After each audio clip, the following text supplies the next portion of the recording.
Like, subscribe and press the bell icon for new updates.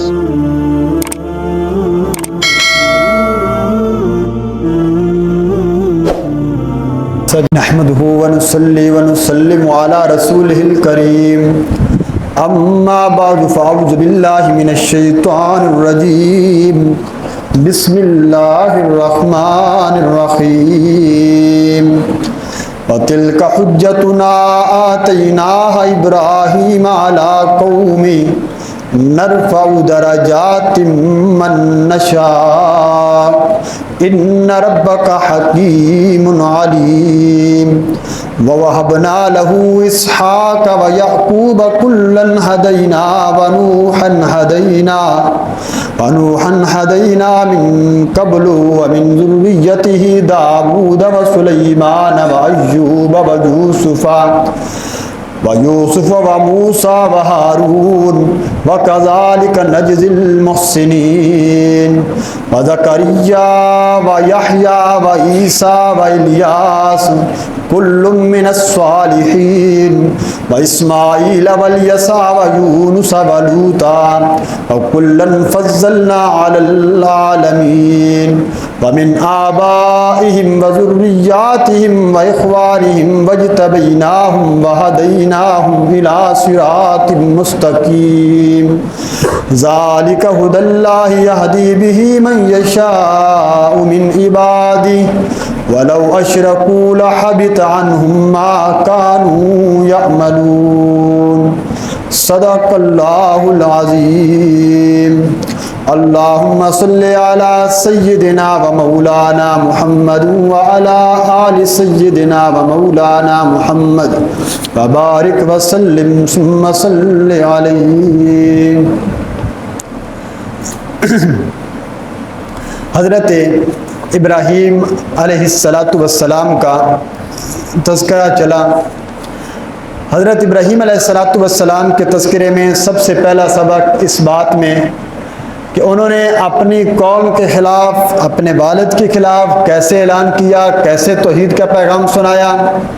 اس کے بعد بات چلتی چلی آئی کہ حضرت ابراہیم علیہ السلام کو جب انہوں نے ڈرانے کی کوشش کی کہ ہم یوں کر دیں گے، ہم یوں کر دیں گے، ہمارے معبود یہ کر دیں گے، تو فرمایا کہ نہ تم کچھ کر سکتے ہو نہ تمہارے معبود کچھ کر سکتے ہیں، میں تو صرف خدا سے ڈرتا ہوں جو میرا پالنہار ہے.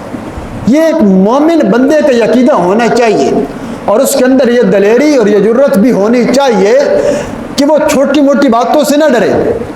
ایسے حالات آئیں گے اور آتے رہتے ہیں، کچھ اثرات ہو جاتے ہیں کچھ، اور لوگ فوراً اس چیز کی طرح پیش کریں گے. اللہ نہ کرے. دیکھیں جب حضور صلی اللہ علیہ وسلم کے صاحبزادے حضرت ابراہیم کا بھی انتقال ہو گیا، حضرت قاسم کا بھی انتقال ہو گیا، حضرت عبداللہ کا بھی انتقال ہو گیا جن کا لقب طیب اور طاہر ہے، تینوں صاحبزادے فوت ہو گئے. تو حضور کو کیا طعنہ دیا گیا؟ ہمارے مشرکوں کے خلاف بولتا ہے نسل ہی ختم ہوگی، نعوذ باللہ. اب نسب کہاں سے چلے گا؟ نسب چلتا ہے بیٹے سے، بیٹے ہی ختم ہو گئے، نسب ہی ختم کر دیا. تو یہ طعنہ تو اس وقت بھی حضور کو بھی دیا گیا کہ تو نے چونکہ ہمارے معبودوں کے خلاف مہم چلائی ہے، انہوں نے کیا کر دیا ہے کوئی بیٹا. حالانکہ یہ تو اللہ کی منشا تھی، اللہ کا ایک فیصلہ تھا. اللہ نے فرمایا انا اعطیناک الکوثر فصل لربک وانحر ان شانئک ھو الابتر. ہم نے آپ کو کوثر عطا کیا میرے محبوب پیغمبر. حوض کوثر پر ساری کائنات آپ کے سامنے کھڑی ہوگی اور لوگ آپ کے ہاتھ سے حوض کوثر کا جام پئیں گے. اور فرمایا کہ آپ اپنے رب کی نماز پڑھیے، آپ قربانی کیجئے. یا اللہ میرا دشمن مجھ پر باتیں کرتا ہے. فرمایا ان شانئک ھو الابتر، آپ اپنے بیٹوں کا غم نہ کیجئے، ہم نے کوثر عطا کیا. کوثر کا مفسرین نے ایک معنی کیا ہے ہم نے آپ کو امت کثیر عطا کی ہے. یہ سب آپ صلی اللہ علیہ وسلم کے روحانی بیٹے ہیں. ہم سب اللہ کے جو مومن ہیں، جو حضور کی باتوں پر عمل کرنے والے ہیں، یہ کل آپ کی امت کے اندر کھڑے ہوں گے. تو بیٹے کا غم نہ کیجئے، آپ کے دشمن کا میں یوں نام و نشان مٹا دوں گا کہ اس کا بیٹا بھی اپنے باپ کا نام لینا گوارا نہیں کرے گا. یہ تو فرمایا ایسے معاملات بعض اوقات تقدیر کی طرف سے ہو جاتے ہیں. تو اب اسی بات کو حضرت ابراہیم علیہ السلام کے ساتھ اللہ رب العزت جو ہیں وہ لگا رہے ہیں. پھر یہاں پر بات ہو سکتی تھی کہ صرف حضرت ابراہیم ٹھیک ہے، انہوں نے کام کیا ہے. ایک نبی جو ہوتا ہے نا، ایک نبی، ایک پیغمبر، ایک نبی جو بھی ہو، ساری دنیا کے نبیوں کی ساری امتیں مل جائیں، حضرت آدم کی امت سے لے کر قیامت کا آخری انسان تک، یہ سب ایک دوسرے کے اوپر جڑتے چلے جائیں، کھڑے ہوتے چلے جائیں اور 7ویں آسمان تک بھی پہنچ جائیں، یہ اللہ کے ایک پیغمبر کے قدم کو بھی نہیں چھو سکتے. نبی کتنا بڑا مقام ہے جی. آپ یہ معیاری تمہید کو سمجھے گا. پھر اگلا مسئلہ آج میں نے سمجھانا ہے آپ کو کہ یہ جو لوگ کہتے ہیں بھئی یہ کوئی بس مولوی کی بات ہے، فرقہ بندی ہے، یہ کوئی ایسا معاملہ ہے، خدا کی قسم جیسے اللہ نے یہاں پر اس مسئلے کو واضح کیا ہے نا، شرک والے مسئلے کو، اور اس کی مذمت کو جس طریقے سے یہاں بیان کیا ہے، بڑی اللہ نے اپنا جلال دکھایا ہے کہ شرک کوئی عام معاملہ نہیں ہے. فرمایا سارے امتیں مل کر نبی کے درجے کو نہیں پہنچ سکتی. پھر ایک نبی کا اتنا مقام، اور پھر اولو العزم پیغمبر کا ذرا درجہ کیجیے. حضرت ابراہیم اولو العزم میں ہیں، حضرت نوح اولو العزم پیغمبر میں ہیں، حضرت موسیٰ اولو العزم پیغمبروں میں ہیں، حضرت عیسیٰ اولو العزم پیغمبروں میں ہیں، امام الانبیاء محمد مصطفیٰ صلی اللہ اولو العزم، وہ 5 پیغمبر جن کو اللہ نے تمام پیغمبروں پر فضیلت عطا کی ہے، وہ بھی شامل. فرمایا 17 نبیوں کا آج ذکر آیا ہمارے سبق میں. 17 نبیوں کا ذکر کر کے، 17 انبیاء کا ذکر کر کے اللہ نے فرمایا اور تم کیا لگتے ہو اور یہ کون ہوتے ہیں؟ یہ 17 پیغمبر بھی میرے اگر شرک کر بیٹھتے، اگرچہ نبی معصوم ہوتے ہیں، وَلَوْ أَشْرَكُوا، تم تو اپنی جگہ پہ رہ گئے، میں ان نبیوں کی ساری زندگی کے عمل میں برباد کر دیتا ہوں. یہ عام مسئلہ نہیں ہے جی، یہ کوئی مسئلے کے اختلاف نہیں ہے، یہ کوئی دیوبندی بریلوی کا مسئلہ نہیں ہے، دیوبندی یا کسی اور کا مسئلہ نہیں ہے، یہ کفر اور ایمان کا مسئلہ ہے، یہ جنت اور جہنم کا مسئلہ ہے. اگر اعوذ باللہ اللہ نہ کرے کوئی بندہ شرک پر چلا گیا، بس سمجھیے گا سب کچھ ختم ہو گیا. اللہ کہتے ہیں فَلَا نُقِيمُ لَهُمْ يَوْمَ الْقِيَامَةِ وَزْنًا. سورۃ کاف کے آخر میں اللہ نے فرمایا نیکیاں ہوں گی، عبادتیں ہوں گی، ریاستیں ہوں گی، حج ہوں گے، عمرے ہوں گے، پتہ نہیں کتنی عبادتیں بیچارہ لے کے آئے گا، اور ہم نے اس کے اعمال کا وزن ہی کو نہیں کرنا. یعنی یوں بھی نہیں کرنا کہ میرے فرشتوں تولو تو صحیح، اتنی زیادہ جو نیکیاں لے کے آیا ہے. فرشتے کہیں گے اللہ جی تولتے ہیں، لیکن اس کے عمل میں ایک عمل بڑا سخت پڑا ہے. عمل کیا ہے؟ اللہ جی شرک کر کے آیا ہے. فرمایا ختم کر دو، اس کی نیکیوں کو یوں اڑا دو جیسے راکھ اڑ جایا کرتی ہے. تو یہ وہ مسئلہ ہے جس کی ہم بار بار یہ اس مسئلے کو ذکر کرتے ہیں تاکہ اللہ کرے کہ لوگوں کو مسئلہ توحید کی سمجھ آ جائے، لوگ شرک سے رک جائیں، وگرنہ ہمیش کی جہنم بڑی سخت ہے. اور یہاں باقی مشہور پیغمبر ہیں، چونکہ آگے ہم لگاتار ترجمہ کرتے ہیں. تو دوسری بات جو ہے، یہاں پیغمبروں میں ایک پیغمبر کا ذکر آیا ہے جی، حضرت یسع علیہ السلام. باقی تقریباً مشہور پیغمبروں کا ذکر ملتا رہتا ہے. یہ یسع کون تھے؟ یہ جی حضرت ادریس علیہ السلام کے چچا زاد بھائی تھے، حضرت یسع علیہ السلام. ان کا نام تورات کے اندر یشا ہے، شین کے ساتھ ہے. قرآن میں ان کا نام آیا ہے بل یسع. یسع بھی پیغمبر ہے. یہ حضرت ادریس کے بعد ان کے خلیفہ بنے تھے، اور خلیفہ بننے کے بعد جب حضرت ادریس کا انتقال ہو گیا تو پھر انہوں نے اللہ کو نبوت عطا کی، اور پھر انہوں نے اپنی قوم کی باقاعدہ رہنمائی فرمائی تھی. تو ان کا باقاعدہ ایک مسئلہ، ایک باقاعدہ جماعت، ان کی باقاعدہ ایک قوم تھی. حضرت ادریس علیہ السلام کے ماننے والے جو لوگ تھے تو وہ بھی ان کے ساتھ ہے. دوسری بات، یہاں انبیاء کی جو ترتیب اللہ نے ذکر کیا ہے نا، فرمایا کچھ تو ہیں جو ان کے آبا ہیں، نبیوں کے باپ ہیں، کچھ وہ ہیں جو نبیوں کی اولادیں ہیں، اور کچھ وہ ہیں جو نبیوں کے بھائی ہیں. اب باپ کون ہیں؟ یہاں آج کے جو 17 پیغمبروں میں سب سے بڑے پیغمبر جن کا نام حضرت نوح علیہ السلام، جو حضرت ابراہیم سے بھی اوپر کھڑے ہیں. حضرت ابراہیم حضرت نوح کی نسل میں سے ہیں، کیونکہ حضرت نوح کا لقب آپ یاد رکھیے، حضرت نوح کا لقب ہے آدم ثانی. آدم ثانی کیوں کہا جاتا ہے؟ کہ یا تو نسل انسانی چلی تھی حضرت آدم سے، یا طوفان نوح کے بعد نسل انسانی چلی حضرت نوح کی اولاد سے. اس کے بعد حضرت ابراہیم علیہ السلام، سب سے بڑے باپ یہاں جو ذکر آباؤ، پھر حضرت ابراہیم کی پھر آگے اولاد ترتیب کے ساتھ اللہ نے ذکر کیا، اسحاق اور یعقوب، یہاں ایک سلسلہ مکمل ہوگا۔ پھر ان کی اولادوں میں پھر آگے حضرت داؤد اور حضرت سلیمان، یہ پیغمبر بادشاہ گزرے ہیں۔ پھر حضرت ایوب اور حضرت یوسف کا ذکر آیا، ان پیغمبروں نے بڑی مصیبتیں جھیلی ہیں۔ حضرت ایوب کا صبر مشہور ہے، آج بھی لوگ صبر کی مثالیں دینے لگے تو کہتے ہیں اللہ تجھے صبر ایوب عطا کرے، کہ جیسے حضرت ایوب نے صبر کیا تھا۔ حضرت یوسف پر بڑی آزمائشیں آئیں، پھر آگے حضرت موسیٰ اور ہارون کا ذکر کیا کہ اللہ نے ان کو معجزے بڑے عطا کیے تھے، اللہ نے ان کو بڑی یہاں پہچان۔ پھر آگے 4 پیغمبروں کا اکٹھا ذکر کیا، زکریا، یحییٰ، عیسیٰ اور الیاس، یہ وہ پیغمبر ہیں۔ فرمایا کہ حضرت عیسیٰ علیہ السلام کو چھوڑ کر باقیوں کی جن کی جو ہے نا اللہ تعالیٰ نے ان کو ایک وقت دیا، لیکن ان کے خلاف ان کی قوم اتنی باغیں بڑی کہ کچھ کو قتل کر دیا، اور کچھ کو قتل کرنے کے قریب حضرت عیسیٰ کو اللہ نے اٹھا لیا، حضرت یحییٰ قتل کر دیے گئے، باقی حضرت ان کو بھی قتل کر دیا گیا، تو یہ یہودی ان کے خلاف تھے۔ آگے آئے حضرت اسماعیل، حضرت یاسا، حضرت یونس اور حضرت لوط، یہ جو 4 پیغمبر ہیں ان کی نسبت شیخ القرآن رحمہ اللہ نے یہ سارے بڑا ایک نقطہ دیا، اس کے ساتھ ان کا ذکر اس لیے کیا آخر میں ان کی امتیں سب سے کم ہوں گی۔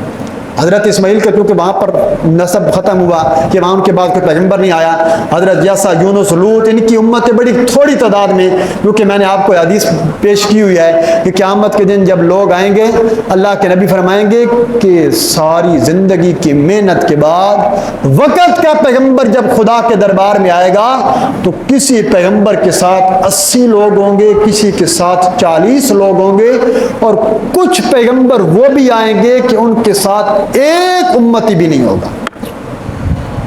تو اس کا مطلب کیا ہے؟ نبی کی دعوت میں کمی نہیں ہے، ہمارا ایمان ہے۔ نبی نے بڑے اخلاص کے ساتھ دعوت دی تھی، ساری زندگی کی نعمت کے بعد یار پیغمبر کی بات کو نہیں مانا، اور ایک امتی بھی پیغمبر لے کر نہیں آئے گا، لیکن فرمایا کہ مجھے فخر ہوگا کہ میری سب سے زیادہ امت ہوگی، اور میری امت میں سب سے زیادہ فرما بردار بھی میری امت کے لوگ ہوں گے۔ تو الحمدللہ یہ امت چلی، اور فرمایا یہ چلتی رہے گی۔ آپ صلی اللہ علیہ وسلم نے باقاعدہ اس پر خوشی کی کہ میری امت کے لوگ وہ مراد ہیں جو فرمایا کہ یہاں آخر تک مجھ پر ایمان لائیں گے۔ اللہ کے نبی صلی اللہ علیہ وسلم نے ان کے حق میں دعا بھی کی ہے۔ تو یہ یہاں پر اس مسئلے کو سارا ذکر کیا، حضرت ابراہیم علیہ السلام کے مسئلے کے ضمن کے اندر اس کے تحت اس مسئلے کو ذکر کیا۔ اب دیکھیے جی ساری بات کو،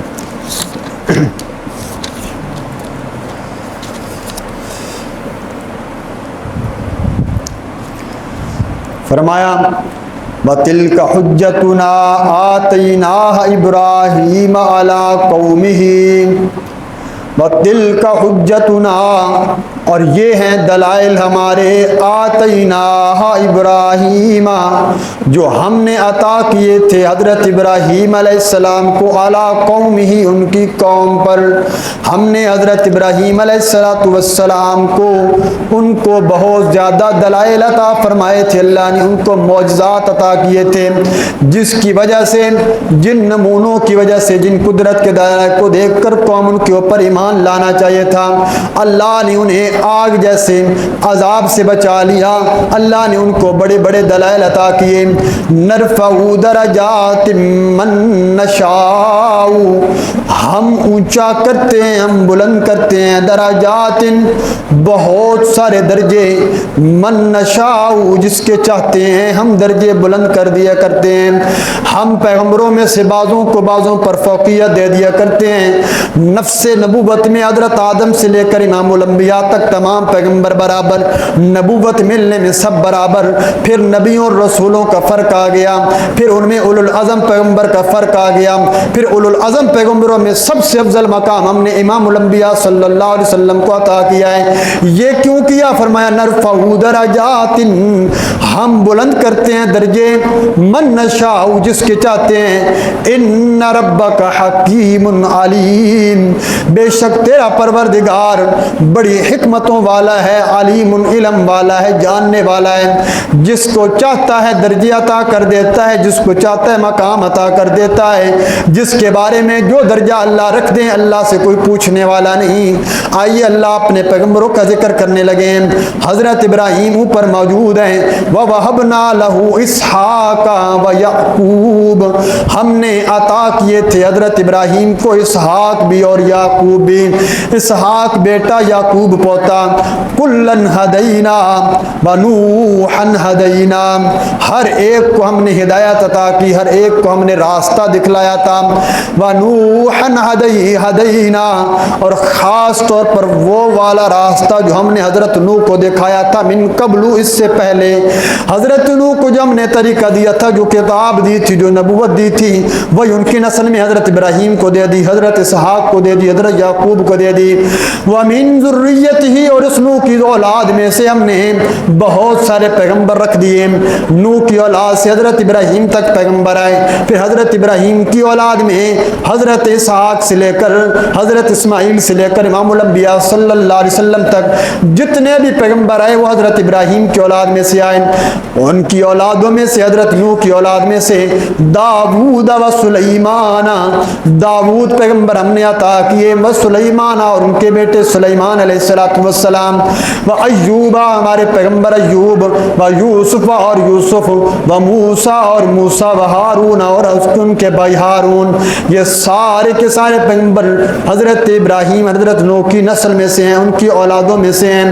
وَكَذَلِكَ نَجْزِي الْمُحْسِنِينَ، یہ چونکہ پیغمبر تھے، انہوں نے اللہ کے حکموں کے مطابق توحید کا پیغام سنایا تھا، اسی طرح ہم بدلہ دیا کرتے ہیں نیکی کرنے والوں کو۔ جو ہمارے مسئلہ توحید کو ٹھیک ٹھیک پہنچا دیتا ہے ہم ان کو ایسے ہی بدلے دیا کرتے ہیں، ہم ان کو اس طرح اللہ فرماتے ہیں بدلے دیا کرتے ہیں، ان کو فضل مالا معاملہ کیا کرتے ہیں۔ وَزَكَرِيَّا وَيَحْيَا وَعِيسَىٰ وَإِلْيَاسُ، اور چار بڑے عبادت گزار پیغمبر جنہوں نے زندگی ایک کونے میں گزار دی، جنہوں نے زندگی اللہ کی عبادت کرتے کرتے گزار دی۔ زکریا پیغمبر، ویحییٰ، اور یحییٰ پیغمبر، وعیسیٰ، عیسیٰ ابن مریم، والیاس، اور الیاس علیہ السلام، کل من الصالحین، ہر ایک ان میں سے صالح تھا، نیک تھا، اللہ کا فرما بردار تھا۔ یہ سارے کے سارے پیغمبر فرما بردار اور نیک تھے۔ واسماعیل والیسع، اور اسماعیل پیغمبر بھی ہم نے انہیں عطا کیا، والیسع، اور یسع پیغمبر بھی، ویونس ولوطا، اور یونس پیغمبر بھی، ولوطن، اور حضرت ابراہیم کے بھتیجے لوط علیہ السلام بھی، وکلن فضلنا علی العالمین، اور یہ تمام کے تمام وہ پیغمبر ہیں ہم نے فضیلت دی تھی ان کو پورے کے پورے جہان پر۔ ہمارا ایک پیغمبر بھی ساری کے سارے کائنات کے انسانوں سے افضل ہوا کرتا ہے۔ ان تمام پیغمبروں کو ہم نے فضیلت دی تھی جہان والوں پر۔ وَمِنْ آبائِهِمْ، کچھ تو وہ تھے جن کے آبا و اجداد پیغمبر تھے، وَذُرِّيَّاتِهِمْ، کچھ تو وہ تھے جن کے اولادیں پیغمبر تھیں، وَإِخْوَانِهِمْ، کچھ تو وہ تھے جن کے بھائی پیغمبر تھے، چچا زاد بھائی پیغمبر تھے، بھتیجے پیغمبر تھے۔ وَاجْتَبَيْنَاهُمْ وَهَدَيْنَاهُمْ، یہ پیغمبر کا سلسلہ کیسے چلایا؟ فرمایا وَاجْتَبَيْنَاهُمْ، ہم نے ان لوگوں کو چن لیا تھا، یہ اللہ کی چنیدہ ہستیاں ہوا کرتے ہیں۔ وَهَدَيْنَاهُمْ إِلَى صِرَاطٍ مُسْتَقِيمٍ، اور ہم نے ان کو ہدایت دی تھی، ہم نے ان کو رہنمائی دی تھی، إِلَى صِرَاطٍ مُسْتَقِيمٍ، صراط مستقیم کی طرف ہم نے ان کو نبوت عطا کی، کتاب عطا کی۔ ہر پیغمبر صراط مستقیم پر ہوا کرتا ہے اور ہر پیغمبر صراط مستقیم کی دعوت دیا کرتا ہے۔ جو بندہ بھی جس پیغمبر کے پیچھے چلے گا وہ سیدھا صراط مستقیم پر چلتا ہوا آئے گا۔ امام الانبیاء صلی اللہ علیہ وسلم نے اس کی مثال دیتے ہوئے فرمایا، مختلف خطوط کھینچے اور ایک خط سیدھا کھینچ کر فرمایا میرے صحابہ جو ارد گرد کے خطوط ہیں، یہ دنیا ہے، یہ دنیا کی مشکلات ہیں، یہ ایسے راستے ہیں جو دنیا کے راستوں میں پھنس جائے گا، جو اس سیدھے راستے پہ چل کر میرے اور میرے صحابہ کے نقش قدم پر چلے گا، قرآن اور سنت کی روشنی کے اندر چلے گا، فرمایا وہ صراط مستقیم پر چلتا ہوا سیدھا جنت میں پہنچ جائے گا۔ یہ 17 پیغمبروں کا ذکر کرنے کے بعد اللہ فرماتے ہیں ذالک ھدی اللہ یہدی بہ من یشاء، یہ جو جتنے پیغمبروں کا اللہ نے ذکر کیا ہے، ذالکا یہ اللہ کی ہدایت ہے، ہدی اللہ اللہ کی ہدایت ہے، یہدی بہ من یشاء من عبادہ ہدایت دے دیتا ہے اس کے ذریعے جس کو چاہتا ہے اپنے بندوں میں سے، یا تو جس کو چاہتا ہے پیغمبر بنا دیتا ہے، یا جس کو چاہتا ہے شرک سے بچا لیتا ہے، توحید کی سمجھ دے دیتا ہے۔ ہر ایک کے حصے میں توحید والی نعمت نہیں ہے، ہر ایک کے حصے میں یہ صراط مستقیم والا راستہ نہیں ہے، بلکہ اللہ جس کو ہدایت دیتا ہے اس کے دل میں تڑپ دیکھتا ہے۔ ولو اشرکو اہمیت مسئلہ آ رہا ہے، ولو اشرکو، اور اگر یہ لوگ جتنے پیغمبر ہم نے گنوائے یہ شرک کر بیٹھتے، کیا نہیں شرک کر بیٹھتے، لحبط عنہم ما کانوا یعملون، البتہ ضائع کر دیتے، البتہ ختم کر دیتے ان سے ما کانوا یعملون، جو وہ دنیا میں جو کچھ وہ عمل کیا کرتے تھے، جو بھی وہ عمل کیا کرتے تھے۔ اللہ فرماتے ہیں لا حبیتا، ہم ان کو یوں خاک میں ملا دیتے۔ یہ ڈرانا ہے، یہ بتلانا ہے کہ پیغمبر شرک نہیں کرتے، تم نے اگر شرک کیا تو پھر تم اندازہ لگا لو اللہ تمہارے ساتھ کیسا معاملہ کرے گا۔ اللہ تعالیٰ ہم سب کی شرک سے حفاظت فرمائے، جہنم سے حفاظت فرمائے، فرمایا اسی توحید اور اسی صراط مستقیم پر زندہ رکھے، اور اسی صراط مستقیم پر اللہ ہمیں موت عطا فرمائے۔